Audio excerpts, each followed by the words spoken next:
finally getting the podcast started. Had to get my buddy's dog to chill out. I'm over here pet sitting. So just been eating all his food. You know, that's the trade-off. If you have the audacity to ask me to watch your pets last minute while you go on vacation, then don't expect to come home to anything in your fridge, freezer, pantry. I'm going deep in the back to get that granola that you forgot about. I'm eating sauces. I'm going to eat all your spices. I'm going to use all your pepper. I'll figure it out. I'll put that shit in the Wheaties. All right. Don't ask me to watch your pets and then on the car ride home go, oh, I'm going to cook that salmon we had in the freezer. You thought wrong because it's gone. All right. And it's not that I wanted to eat all his food. It's just that he only had one of everything left. All right. He had one granola bar, one Cheerio, one freaking ice cream sandwich, one popsicle. Do you get the theme here? So now I'm throwing away every box that it came in, looking like an absolute savage, when all I did was have one of the thing. You know, I didn't eat all your food. Okay, it just looks that way because you really had nothing left. It was an optical illusion. All right. If it was a family of 5, they would have been like, oh, we have so much to eat. And then they'd starve because you have one of everything. I don't get it. He had one plain rice cake left, which I grew up on. And I got excited. I said, oh boy, I haven't had a rice cake in years. And I bit into it and immediately spit it out. I mean, it was the most disgusting thing I ever had, probably in my life. Okay? It was a lightly salted rice cake. That was it. I bit into it and just immediately... Was that a styrofoam cup? What did I just bite into? A plain rice cake tastes like you just bit into a gas station cooler. Okay, I go, was this $4.99 at the racetrack? Is that what I bit into? Something that can hold 12 Gatorades. It was the cheap, it was worse than the cheap wafer cookie they give you at communion on the church that they never fix anything, but they still ask for $5. You know, that kind of wafer cookie. A plain rice cake. It kind of ruined my childhood. I grew up liking these. I mean, granted, mine were cinnamon raisin, whatever they were. They had some flavor to them. But biting into it, I was a little disappointed in myself the way I treated them as a kid, you know, carefully pulling it out of the bag so I didn't even scuff the sides. You know, it had to be perfect, like a sand dollar. Otherwise, it was worthless. I'm like, ugh, broken rice cakes are for peasants. Now come to find out, an entire bag of rice cakes is for peasants. I mean, it was disappointing. And it made me realize some of the other things I did as a child, culinary-wise, like taking 2 single slices of cheese and folding a plain white tortilla over it and then microwaving it for 11 seconds. All right? I probably just lost my entire Hispanic audience with that ghetto-ass gringo 11-second tortilla quesadilla, especially when you put a slice of ham in it. All right? You thought you were doing it big. Turns out you were poor. I mean, what happened, rice cakes? You were my go-to. And now I think I grew up eating styrofoam. What are you going to do? What are you going to do? So welcome to episode 3 of In the Hall. People are asking me, why is it in the hall? What does that mean? Are you in a hallway? No. In the hall was actually where, I started to be funny, I guess you could say. Was when the teacher kicked you out of class pretty much every day. You were in the hall. You were a hallway kid. And where the teachers make the mistake is when they kick you out, they think, oh, he's in the hall alone by himself. He's not going to be a disturbance in here anymore. But little do they know there's other kids that are in the hall. And they're absolute savages. And you learn to have a pretty fucking fun time in the hall. So that's why I named the show In the Hall. All right. Getting kicked out of class for making jokes is like going to prison for having parking tickets. All right. Because now you're in the hall with real dangers. You know, you got the kid to your left, you know, Tommy, he's got blood on his shirt and he's like, what are you in the hallway for? And I'm like, oh, I roasted the teacher and then I made fun of, you know, I said something stupid. Oh, you know, number 69 or whatever, you know, got a big laugh. And that's how you knew you were killing, by the way, you know, because you don't get kicked out of the hall just for not being funny. You know what I'm saying? Once the teacher was like, get out of my room. That was like getting the couch on Carson. You know, I'd be like, thank you guys. That's my time. I'll see you next period. You know? So now you're in the hall with the hallway kids. You got Tommy. He's bleeding. He's holding half a pencil. You know, you're like, what are you out here for? He's like, I fucking stabbed the teacher. They're sending the resource officer to come get me right now. I'm probably going to go back to juvie. I ain't scared. You're like, okay. All right, Tommy. Nice to meet you. You know, hopefully we can be friends. I would love to light illegal fireworks with you in the woods. You know, these are real friendships that you make. To your right, you have little Kenny.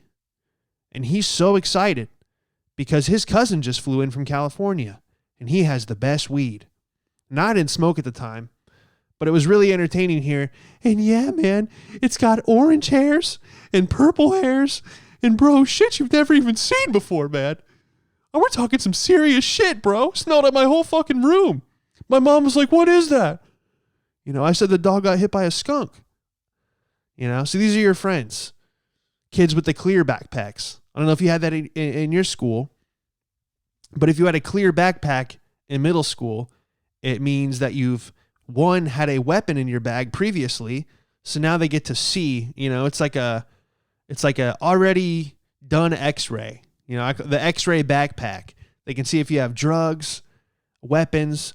So that's who you wanted to be friends with, the kids with the clear backpacks, because they don't give a fuck. And sometimes you need that in your circle, people that don't give a fuck. All right. You need a lot of people that do and a lot of people that don't. And you need to be friends with both of that, you know, both sides. And I've always been good playing right on the fence, you know. Hey, I can call the clear backpack kids if I ever get into a situation, and I'll be friends with this kid over here because one day he might, you know, do good in the stock market. You need both classes of people. And I'd always make fun of the clear backpack kids. They go, hey, I can see you didn't do your homework last night. They go, oh, fucking funny. Keep talking shit. You know? So if you ever need a gun or drugs, you know, hit up Kenny, the clear backpack kid. Clear backpacks all day, baby. Oh, man. Shit was wild. Sometimes it just felt like you would go to, you know, I would go to school just to have fun, you know, because it wasn't like I was having fun at the house. That shit was all fucked up, stepmom and shit, you know. So you would act out in class, and you realize you'd be like, oh, we're gonna send you to detention, and I go, good, let's go. Can we go? You know, in school suspension was a thing, ISS. You know, like, ooh, ISS. I'm like, dude, that's where the fucking party is. Because the ISS teacher doesn't give a shit either. They're just like a paid babysitter. They're like, look, don't stab anyone. All right. You guys can say whatever you want, and I'm going to get $36,000 a year. That was the agreement. $36K, you guys can play. In school suspension. And, you know, that's just where I grew to, you know, those kids are way funnier than I'll ever be. Half of those kids, just some of the shit that they would say, you were like, you know, this guy should be selling out arenas. But, you know, they usually don't get that far. They either die or go to jail. So, unless there's stand-up comedy in the C building, you know. What was that, section C? I don't know. I'm mad at myself for not knowing that, the amount of prison shows I watched. You know, inside Arkansas State Penitentiary houses some of the most crucial murders of all time. Yeah, they say that about every prison. Inside this prison is the most brutal murder. It's like the guy, we get it. People murdered people. and now they're in prison. You don't need to hype it up. Inside this one as well, everyone is just biting people to death. You're like, okay, we get it. They killed people. They're in there. You know, they did something super illegal. It's like, well, there's no difference. It's either legal or illegal. Okay? Yeah, I always thought it was funny. They're like, hello, my name is Pedro. I stabbed 16 people, and I'm doing 25 to life, but on good behavior, I'll get out in 14. You know? And it's like, inside Manhattan holds some of the hardest criminals that get transferred to Rikers Island. And then some guy's like, yeah, my name's John. My ex-wife was fucking somebody else, so I got a shotgun, went in the trailer, and killed him. Now I'm here. You know, but I got 7 years left if I play my cards right. You know, if I don't kill anyone while I'm here, I'll get out early. And I'm like, how come prison and kindergarten are the only places where good behavior gets rewarded? You know? You know, you behave well in kindergarten, they're like, oh, here's a gold star. You get an extra, stack of blocks during recess or whatever. You know, at least you got something. Then you don't get rewarded for good behavior all through middle school, high school, college, your whole career. You're just expected to have good behavior. There's no reward for it. None at all. You could be an asshole at the firm or a nice guy. Still going to get paid what you're getting paid regardless. I think they should let you retire early if you have good behavior. You know, they call you in, after 14 years of work at the company, they call you in, they go, hey, Sean, we just wanted to let you know it's been fun. You go, am I getting fired? I've only been here 14. I was planning on retiring here. They go, well, good news. We're letting you out early on good behavior. Yippee! You get your severance package and you're out of there. Your pension, whatever. That's what they should do. Then there's probably be less people in prison. You know, hey, Tom, thank you for not killing anyone with a coffee pot. We really know you hated Jerry. Thank you for not stabbing him to death inside one of the stalls in the bathroom during your 15-minute break. We really appreciate it. So we just wanted to let you know it's been a pleasure, and head on out of here. And maybe that was the day he was going to do it. Maybe when they called him in there, he had a machete in his hand. And he was hiding it behind his back the whole time. They're like, hey, we just want to let you know you're out on good behavior. He's sweating. They're like, why do you have an AR-15 in your hand? He's like, well, today was going to be the day. They're like, oh, looks like we caught you just in time. Just in time. Yeah, they should have like cage fighting in your office. You know, solve a lot of problems if you can just, more people should be squaring off. That's what I think. They're like, it's really violent in this country. I go, probably not violent enough. You know, I'm not saying we should do a purge, but definitely office cage fighting, I'm all for. You know, what I really want to do is, this idea will probably get stolen somehow, but I want to do the cage fighting experience. All right. So right before a main card fight, they give some lucky fan the UFC experience. Maybe you'll have to pay for it, $10,000, whatever. Here's what it is. Boom. You walk into the back green room or whatever they call it, where they're like, hey, Sean, you're on in 5. And you're shadow boxing. The camera's there. They're showing you up on the big screen. You're throwing elbows. Your coach is like, bring that kick up. Get that speed going, kid. You're on in 3. You're still throwing. You're warming up. You're stretching.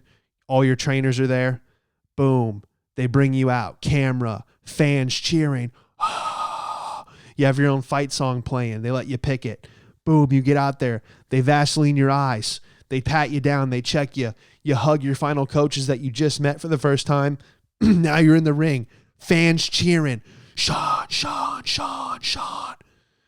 In this corner. Fighting. Out of the red corner. He stands 6'4" tall, weighing 185 pounds. Everyone's fucking cheering, right? And then right before they announce your opponent, the lights come on. They go, hey, man, how'd you enjoy it? You're like, dude, that was awesome, man. Thank you so much. You never fight. It's just the cage fighting experience. What does it feel like to walk out? What does it feel like, that crowd energy? And then you touch gloves with the other guy, and you go, hey man, that was really cool. Hopefully we got a lot of good photos for Instagram. Cage fighting experience. I'm patenting that.